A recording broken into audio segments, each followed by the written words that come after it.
Good afternoon from Gamlas on Penllyn Special Area Conservation in North Wales.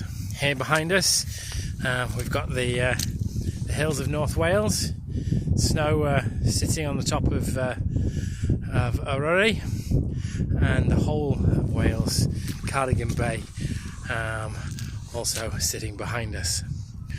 What a stunning, absolutely amazing location.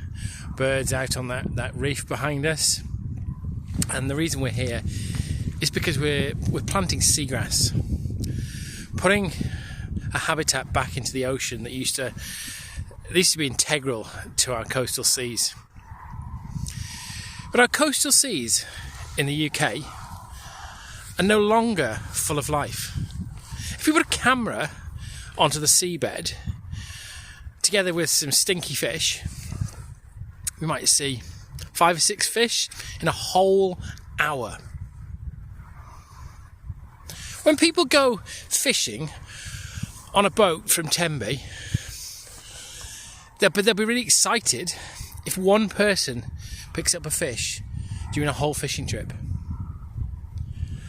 I watch the fishers on the beach in Ogmore on the south coast.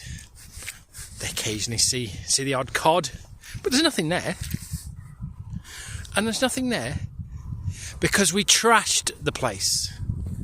We have trashed our coastal environment. Everyone looks back with sort of rose-tinted goggles at how we see our coastal seas in the UK as some sort of terrific environment. But most of the death, the destruction, the degradation is out of sight and out of mind. Our seabed is empty. Our seabed no longer contains a habitat full of life. Our seabed is lifeless.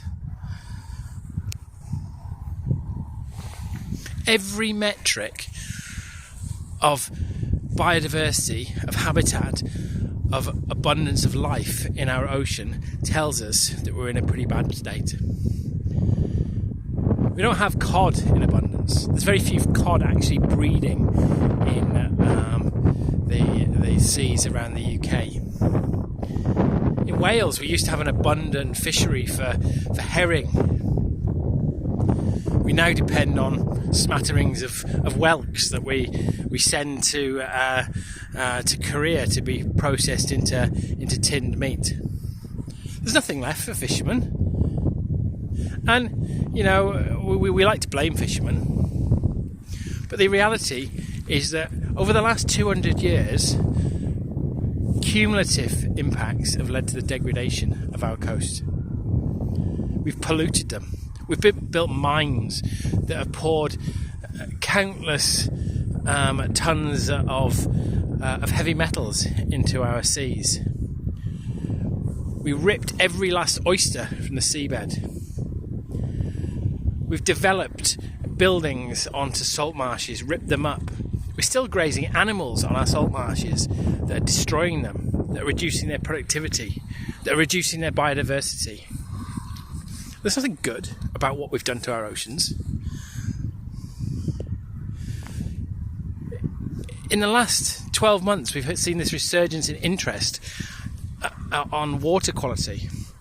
It's fantastic to see, organisations like Surfers Against Sewage, a lot of the wild swimming societies really engaging with this debate and putting pressure on the government. Because not only have we degraded our coastal seas and ripped out biodiversity, we're still pouring sewage, raw sewage, into our oceans on a daily basis. Accidental sewage leaks is what they're often referred to. The deliberate lack of investment in our water infrastructure. And that means habitats like seagrasses have been degraded. But all around the UK, there's a movement like myself, like others in our team, who are trying to fight back, who are trying to actually bring hope to our coastal seas, to plant new habitats, to put oysters back onto our seabed, to actually convert the concrete coastal zone into salt marshes. There are people in Surrey trying to recover the kelp that once covered the seabed but was ripped up by trawlers. There is a growing movement in the UK that recognises what we've done to our coast. But all too often people don't really realise what we've done to our coast and what a really terrible place we're actually now in. And that's why we need to support these projects. And it's wonderful to be part of groups of organisations who are actually trying to fight back. Planting oysters, planting seagrasses, planting kelp, trying to bring life back to our oceans. We need to stop the damage that's happening, that's continuing to happen. And I believe there is hope. I believe that there are people out there trying to do the best, but we've got to continue to support them. We've got to stop pouring waste into our oceans. We've got to expand our restoration. We've got to stop fighting and arguing about minute regulation of our coast and accept that the fact that we need marine conservation zones.